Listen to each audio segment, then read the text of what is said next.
노숙자는 세리의 기만을 밀어넘기는 영상을 보고 충격을 받아 갑작스러운 심장마비를 겪었다. 강세리에게 가해진 마땅한 결과 경찰서의 회의실은 숨막힐 듯한 침묵으로 가득했다.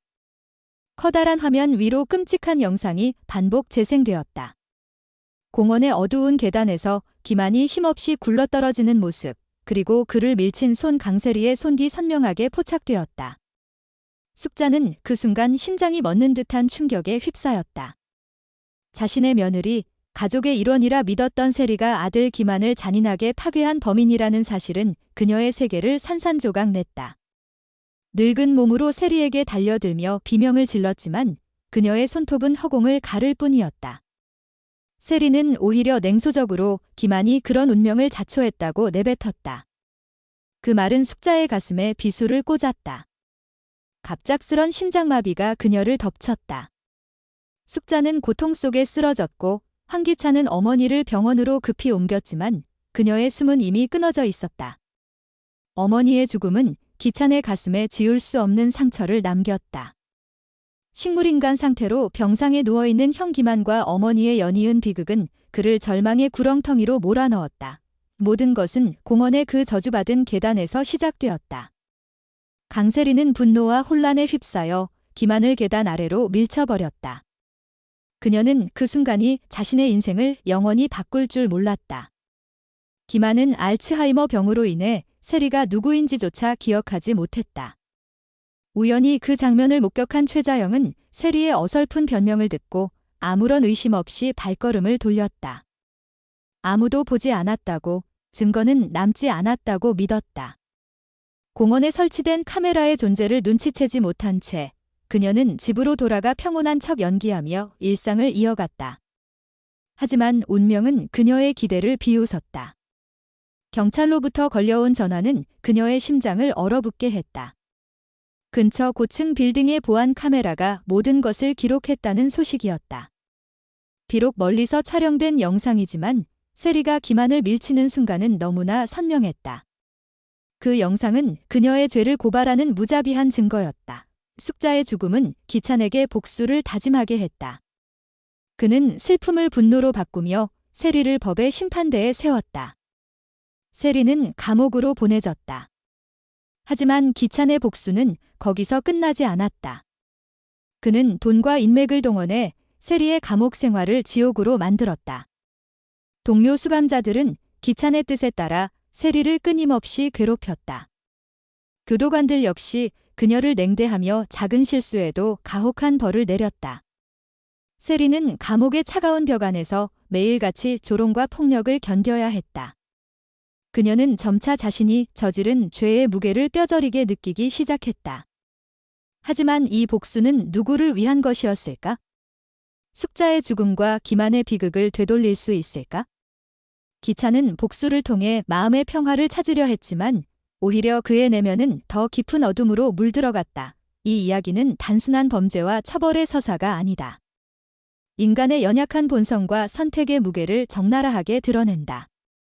강세리는 완벽한 며느리라는 가면 뒤에 숨겨진 이기심과 통제력 상실로 인해 스스로를 파멸로 몰아넣었다.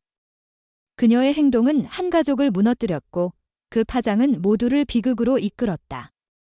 황기찬은 정의를 추구하는 동시에 복수심에 사로잡혀 자신의 영혼을 갉아먹었다. 그는 어머니와 형을 잃은 상처를 치유하려 했지만 복수는 그를 더 깊은 고통 속으로 밀어넣었다. 과연 그는 이 비극의 굴레에서 벗어날 수 있을까? 아니면 증오의 불길 속에서 영원히 타버릴까? 이야기는 독자의 마음을 파고들며 끊임없는 질문을 던진다. 인간은 어디까지 이기적일 수 있는가? 복수는 진정으로 정의를 가져올 수 있는가? 강세리의 죄는 그녀를 파괴했지만 기찬의 복수 역시 그를 자유롭게 하지 못했다. 각 인물의 선택은 그들 자신뿐 아니라 주변 모든 일을 파멸로 이끌었다. 이 비극은 도덕과 용서, 그리고 삶의 가치에 대한 깊은 성찰을 요구한다. 이야기는 아직 끝나지 않았다. 기찬의 다음 선택은 무엇일까? 그는 평화를 찾을 수 있을까? 아니면 복수의 나락에서 영원히 헤매게 될까? 이 질문들은 독자의 가슴을 조이며 다음 장을 숨죽여 기다리게 만든다. 강세리는 감옥의 차가운 벽 안에서 매일 고통을 마주했다. 동료 수감자들의 조롱과 교도관들의 냉대는 그녀를 끝없이 괴롭혔다. 하지만 기찬의 복수는 그의 상처를 치유하지 못했다. 오히려 그의 내면은 더 깊은 어둠으로 물들어갔다. 세리는 감옥에서 점차 무너져 내렸다. 그녀의 눈에는 더 이상 뻔뻔함이 없었다. 대신 죄책감과 두려움이 그녀를 집어삼켰다. 하지만 그녀의 고통은 기만을 되살리거나 숙자의 죽음을 되돌릴 수 없었다. 기찬은 복수를 통해 정의를 이루었다고 믿었지만 그의 가슴은 여전히 공허했다. 복수는 그를 자유롭게 하지 못했다. 오히려 그는 자신이 세리와 다를 바 없는 어둠 속에 갇혔음을 깨닫기 시작했다. 기찬은 밤마다 악몽에 시달렸다. 어머니의 마지막 숨소리, 계단 아래로 굴러떨어지는 기만의 모습, 그리고 세리의 뻔뻔한 얼굴이 그의 꿈을 지배했다. 그는 복수를 완성했지만 마음 깊은 곳에서는 새로운 질문이 떠올랐다. 이 모든 고통의 끝은 어디인가? 그는 형의 병실을 방문하며 기만의 텅 빈 눈을 바라보았다. 기만은 여전히 식물인간 상태로 세상과 단절된 채 침대에 누워 있었다. 기찬은 그의 손을 잡으며 속삭이듯 물었다. 자신은 무엇을 위해 싸우고 있는가? 복수는 그의 가족을 되찾아줄 수 없었다. 하지만 용서를 선택한다면 그는 과연 평화를 찾을 수 있을까? 한편 감옥 속 세리는 점차 변해갔다. 처음에는 분노와 억울함으로 가득했던 그녀가 시간이 지나며 자신의 죄를 직시하기 시작했다. 그녀는 기만을 밀친 그 순간을 끊임없이 떠올렸다. 분노에 사로잡혀 저지른 행동이 한 가족을 파괴했다. 그녀는 자신이 괴물이 되었음을 깨달았다. 하지만 그녀의 후회는 너무 늦었다. 감옥의 고통은 그녀를 변화시켰지만 그 변화는 이미 무너진 모든 것을 되돌릴 수 없었다. 세리는 밤마다 눈물을 흘리며 자신의 과거를 저주했다. 그녀는 기찬이 자신에게 가한 고통이 단순한 복수가 아님을 알았다. 그것은 그녀가 저지른 죄의 거울이었다. 기찬은 복수의 끝에서 새로운 갈림길에 섰다. 그는 세리를 완전히 파괴할 수 있었다. 돈과 권력을 이용해 그녀의 삶을 영원히 지옥으로 만들 수도 있었다. 하지만 그는 점차 깨달았다. 복수는 그의 상처를 치유하지 못했다. 오히려 그는 세리와 같은 어둠 속으로 끌려 들어가고 있었다. 어느 날 그는 오래된 가족 사진을 꺼내 보았다. 숙자와 기만, 그리고 어린 시절의 자신이 웃고 있는 사진이었다. 그 순간 그의 눈에는 눈물이 맺혔다. 그는 어머니가 원했던 것이 복수가 아니라 가족의 평화였음을 깨달았다. 하지만 용서란 무엇인가? 세리를 용서하는 것이 기만과 숙자를 위한 길일까? 아니면 그들을 배신하는 것일까? 황기찬은 복수의 끝에서 깊은 나락에 빠져 있었다. 강세리를 완전히 파괴할 수 있는 힘을 손에 쥐고 있었다. 돈과 권력은 그녀의 감옥 생활을 영원한 고통으로 만들기에 충분했다. 하지만 복수의 달콤함은 오래가지 않았다. 기찬은 점차 깨달았다. 세리를 괴롭히는 것은 그의 가슴에 뚫린 구멍을 메우지 못했다. 오히려 그는 자신이 그녀와 다를 바 없는 어둠 속으로 빨려 들어가고 있음을 느꼈다. 어느 날 그는 낡은 서랍에서 오래된 가족 사진을 발견했다. 숙자와 기만, 그리고 어린 시절의 자신이 환하게 웃고 있는 사진이었다. 그 순간 그의 눈에 눈물이 고였다. 어머니가 원했던 것은 복수가 아니라 가족의 평화였다.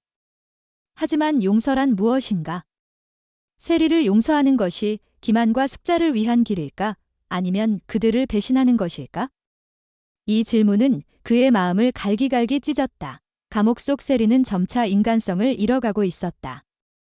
동료 수감자들의 끊임없는 괴롭힘과 교도관들의 냉혹한 대우는 그녀를 한계로 몰아넣었다. 그녀는 더 이상 예전의 뻔뻔한 세리가 아니었다.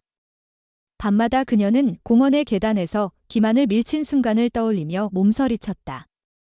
그 순간의 분노가 한 가족을 파괴했고 그녀 자신을 괴물로 만들었다. 그녀는 죄책감에 짓눌려 눈물을 흘렸지만 그 눈물은 이미 엎질러진 비극을 되돌릴 수 없었다. 세리는 자신이 기찬의 복수로 인해 고통받는 것이 단순한 처벌이 아님을 알았다. 그것은 그녀가 저지른 죄의 무게를 끊임없이 상기시키는 거울이었다. 그녀는 변하고 싶었지만 감옥의 차가운 벽은 그녀에게 회개의 기회조차 주지 않았다. 기찬은 병원에 누워있는 김한의 병실을 자주 찾았다. 김한은 여전히 식물인간 상태로 텅 빈 눈으로 천장을 바라보고 있었다. 기찬은 그의 손을 잡으며 지난 시간을 떠올렸다. 형과 함께했던 어린 시절, 숙자의 따뜻한 미소, 그리고 그들이 잃어버린 평범한 행복. 그는 복수를 통해 이 모든 것을 되찾으려 했지만 오히려 더 많은 것을 잃었다.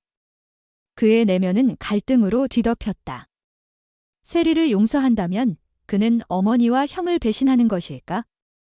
하지만 복수를 계속한다면 그는 어머니가 꿈꿨던 평화를 영원히 잃을 터였다.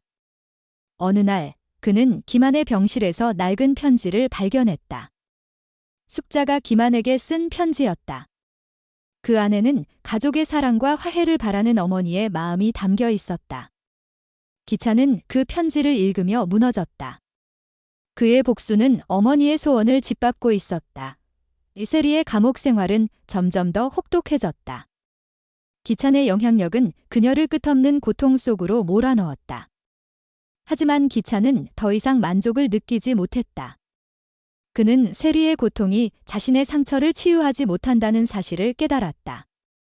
어느 날 그는 감옥으로 세리를 찾아갔다. 그녀는 창백한 얼굴로 그를 바라보았다. 그녀의 눈에는 더 이상 증오가 없었다. 오직 공허함과 후회만이 남아 있었다. 기찬은 그녀를 보며 자신의 분노가 얼마나 허망한지를 깨달았다. 그는 세리를 용서할 준비가 되어 있지 않았지만 복수의 굴레에서 벗어나고 싶었다. 그는 어머니와 형을 위해, 그리고 무엇보다 자신을 위해 새로운 길을 찾아야 했다. 이 이야기는 인간의 본성과 선택의 무게를 날카롭게 파고든다. 강세리의 죄는 그녀를 파괴했고 기찬의 복수는 그를 자유롭게 하지 못했다. 그들의 선택은 한 가족을 비극으로 몰아넣었다. 기찬은 이제 새로운 길을 선택해야 한다. 용서를 통해 평화를 찾을 수 있을까? 아니면 복수의 어둠 속에서 영원히 헤매게 될까? 이 질문들은 독자의 가슴을 조이며 인간의 이기심과 용서의 가능성에 대한 깊은 성찰을 불러일으킨다. 이야기는 끝나지 않았다. 기찬의 다음 선택은 그의 운명을, 그리고 이 비극의 결말을 결정할 것이다. 독자는 숨을 죽이고 그의 결정을 기다린다.